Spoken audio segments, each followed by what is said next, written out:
പറക്കമുറ്റാത്ത കുട്ടികളെയും 2 കുടുംബങ്ങളെയും തീരാവേദനയിലാഴ്ത്തി തമിഴ്നാട്ടിലെ കൃഷ്ണഗിരിയിൽ നടന്ന വാഹനാപകടത്തിൽ മരിച്ച സഹോദരങ്ങളുടെ മൃതദേഹങ്ങൾ സംസ്കരിച്ചു. പട്ടാമ്പി കരിമ്പുള്ളി തെക്കീട്ടിൽ വിനീതിന്റെ ഭാര്യ, ഒറ്റപ്പാലം പനമണ്ണ സ്വദേശി ദിവ്യ, സഹോദരൻ ദീപക് എന്നിവരാണ് മരിച്ചത്. പോസ്റ്റ്മോർട്ടം നടപടികൾ പൂർത്തിയാക്കി ചൊവ്വാഴ്ച പുലർച്ചെയോടെ ഇരുവരുടെയും മൃതദേഹങ്ങൾ പനമണ്ണയിലെ വസതിയിലെത്തിച്ചു. ഒരു നാട് മുഴുവൻ വിങ്ങിപ്പൊട്ടി മൃതദേഹങ്ങളിൽ അന്തിമോപചാരം അർപ്പിക്കാൻ അമ്പലവട്ടത്തെ മണിയൻതോട്ടിൽ വീട്ടിലേക്ക് ഒഴുകിയെത്തി. ദിവ്യയുടെ മൃതദേഹം രാവിലെ 9 മണിയോടെ കരിമ്പുള്ളിയിലുള്ള ഭർത്താവിന്റെ വീട്ടിലെത്തിച്ചു. നാടിന്റെ പ്രിയപ്പെട്ട ദിവ്യയെ അവസാനമായി കാണുവാനും യാത്ര അയക്കുവാനും നിരവധി ആളുകൾ എത്തി. 12 മണിയോടെ ദിവ്യയുടെയും ദീപുവിന്റെയും മൃതദേഹം ഷൊർണൂർ ശാന്തിതീരം ശ്മശാനത്തിൽ സംസ്കരിച്ചു. തിങ്കളാഴ്ച പുലർച്ചെ കൃഷ്ണഗിരിയിലാണ് അപകടമുണ്ടായത്.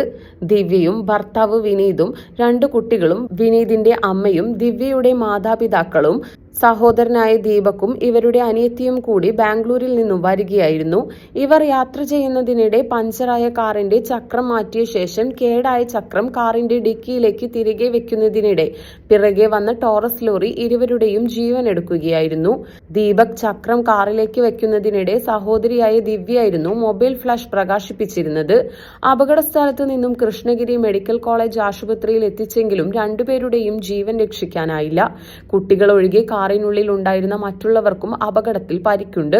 പരിക്കേറ്റവർ വാണിയംകുളത്തെ സ്വകാര്യ ആശുപത്രിയിൽ ചികിത്സയിലാണ്. നിംസിലൂടെ പഠിക്കാം, ഉയരങ്ങളിലേക്ക് പറക്കാം. NIMS group of institutions, Pattambi, Ottapalam, Kochi. 8714791666.